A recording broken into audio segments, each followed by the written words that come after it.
Here's a live lookout from Lookout Mountain.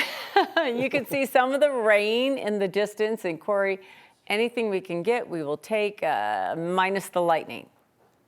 Exactly, and there are a few lightning strikes coming down with these cells that are moving into the Denver metro area right now. This look that you can see from that angle is showing the same storm that you can see from this angle from Cheeseman Park looking across the city of Denver. Same storm right there. It's using the foothills as a ramp to get those thunderstorms going. So once they come across the I-25 corridor, there won't be as much rain, but there'll be some cool gusty wind in there. So that'll feel good. Right now, temperatures still hanging in there in the upper 80s at the moment, but we could quickly drop down a few degrees as this line of storms starts to move through the area. You can see the bulk of it still in the foothills here. It keeps trying to move over the front range here, but it starts to die out when it does that. So once the bulk of this energy gets here, it'll turn into mostly just a few gusty, cool drops of rain and some wind as well. So across the rest of the area, you can see some thunderstorms out there. We have a nice strong batch of thunderstorms on the Palmer Divide and even some down here on the south I-25 corridor. Enjoy this cool gust of rain if you get it, because you're not going to see too much of that over the next 4 days here. We'll take futurecast showing those storms do move across the front range tonight.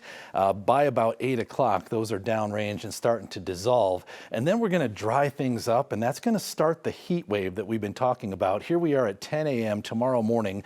The entire state of Colorado is under clear skies and lots of sunshine. We're going to see a lot of sun tomorrow, and that is going to get those temperatures up there. Those rain showers, there's just enough moisture to get a few going in some areas, especially the Palmer Divide, but not many of us are going to see any rain over the next few days as that heat really starts to build. Here's the temperatures forecast for tomorrow.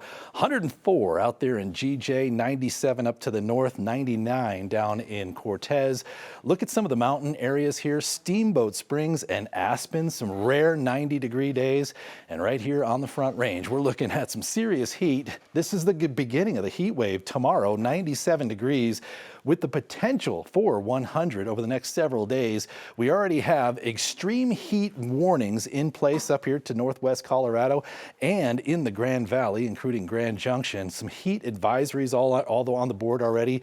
These go from Saturday, Sunday, and Monday, and they could expand as this heat wave kind of reveals itself over the next few days. So here's what the concern is here, the impact-wise. We're talking about the high temperatures, like always. That's a big impact when we have 100-degree potential, which we do here in Denver, starting tomorrow and possibly going straight through Wednesday. Also, the daily duration of the heat. So we could have 5 to 8 hours of 90-degree plus temperatures each day. Normally, we're only hitting 1 to 3 hours with those 90-degree days. And the length of the entire heat wave, 3 to 5 days.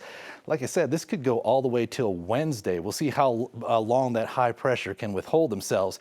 In general, this is going to be good news for firefighting conditions, especially tomorrow. We have not seen a lot of heat or smoke coming from these fires over the last couple of days, and that'll be the case once again as we go into tomorrow, keeping the smoke kind of locally. So that's where your air quality advisories are going to be. As here we go tomorrow afternoon, we're not going to see a whole lot of smoke up here to the north as those smoky areas stay contained to those wildfire areas. So on your 7-day forecast, you can see some really big numbers here as far as high temperatures go. We will have the potential for 100 degrees tomorrow, Sunday, Monday, perhaps Tuesday and Wednesday. So this is potential all the way till Wednesday with that heat and full sunshine. So that's a lot of difference. Last year we had some 100-degree days, but we saw some clouds in the afternoon. We're not going to see a whole lot of clouds this time. So the way you defeat that heat is you stay hydrated, you don't overexert yourself, and limit your exposure if you can. We stay in the upper 90s through the entire 7-day period.